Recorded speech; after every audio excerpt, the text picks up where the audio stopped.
And background music మనది భయపెట్టారు అనేది bro bro చాలా చాలా హనుమాన్ సినిమా తర్వాత మళ్ళా మా హనుమాన్ తర్వాత మళ్ళీ మా సినిమా కొట్టాడు. పెద్ద సినిమా ఫ్యామిలీ సినిమా ఆలోచించకుండా మాకు చాలా హెల్ప్ చేశారు. Thank you so much. అదిరిపోయింది బ్యాక్గ్రౌండ్ స్కోరు. భీమ్స్ అన్న కూడా అసలు ఈ మధ్య కాలంలో ఇన్ని హిట్లు కొట్టాడు. ఇప్పుడు ఈ సినిమాతో ఒకటి ఇచ్చిండు, ఏదో మాట్లాడుతున్నాడు సాంగ్స్ బాగాలేవు. మీ అందరికి అర్థం కాదు ఏంటంటే సాంగ్స్ అసలు సినిమాకి హైలైటే సాంగ్స్. మాకు సాంగ్స్ నుంచి మంచి రెస్పాన్స్ వచ్చింది. పాట సూపర్. ఉత్కట్ బాలరాజు చాలా మంచి ఎంటర్టైనింగ్ ఫిల్మ్ అండి. అందరూ తప్పకుండా వచ్చి ఈ వీకెండ్ ముందుకు రండి సార్. మీరు అందరూ థియేటర్స్కి వచ్చి చూడండి. యూ ఆల్ ఎంజాయ్ ఫస్ట్ నుంచి లాస్ట్ వరకు. చాలా క్లీన్ కామెడీ, చాలా ఫన్. మీ ఫ్రెండ్స్తో కానీ మీ ఫ్యామిలీతో కానీ అందరూ వచ్చి మీరు చూసి చాలా ఎంజాయ్ చేసే ఫిల్మ్. అన్ని టైప్లో కనెక్షన్. సోహెల్ బాగా క్లీన్ కామెడీ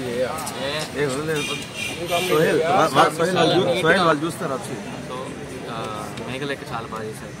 అండ్ మా డైరెక్టర్ కోరెంటి గారు చాలా కష్టపడి చేశారు. సో వీళ్ళందరినీ మీ అందరూ మమ్మల్ని అందరినీ ఎంకరేజ్ చేయాలి. సో దట్ మేము నెక్స్ట్ నుంచి ఇంకా ఇప్పుడు హనుమాన్కి ప్రశాంత్ ఎట్లయితే మమ్మల్ని ఎంకరేజ్ చేస్తే మా సినిమా చూస్తే మేము ఇంకా మంచి కంటెంట్ వస్తాము అని ఎట్లయితే ప్రశాంత్ అడిగారో సేమ్ వీళ్ళని కూడా మనం అందరం మీ అందరూ ఎంకరేజ్ చేయాలి మమ్మల్ని. So that we come up with good scripts, good films. ఇంకా ఎక్కువ కష్టపడతాం, ఇంకా మంచి so please do watch Utkat Balaraju థియేటర్స్లో చేయండి. You all enjoy. అవినాష్ అన్నట్టు, సంగం అన్నట్టు మీకు సినిమా నచ్చకపోతే డైరెక్ట్గా మెసేజ్ చేయండి. మీరే అర్థమవుతుంది. So please do watch. అందరూ చాలా కష్టపడ్డారు. So thank you so much.